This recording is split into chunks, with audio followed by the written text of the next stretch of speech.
Баршаңызға сәлем. Бүгін шпинаттан өте пайдалы, дәмді, жеңіл сорпа жасаймыз. Жасалуы өте оңай және тез дайын болады.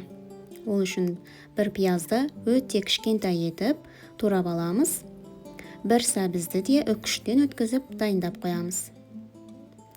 Табамызға сұйық майды құйып, пиязымызды қуырып аламыз.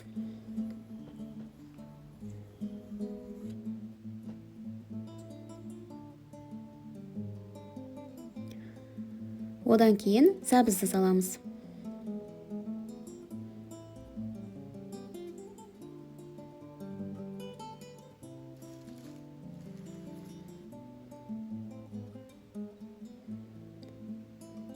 Одан кейін шпинаттарды саламыз.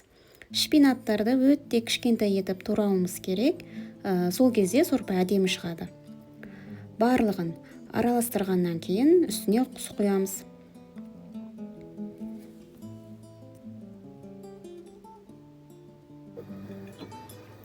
30-35 минут қайнатамыз.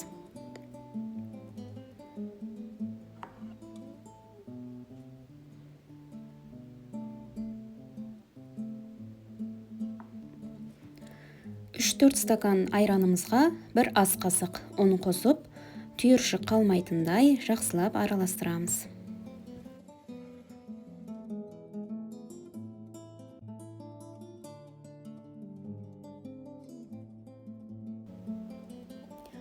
Оны піскен сорпамызға бірден құйып жібермейміз. Сорпаның суынан кішкене алып, массаға араластырып, одан кейін ғана қайтадан сорпаға қоямыз.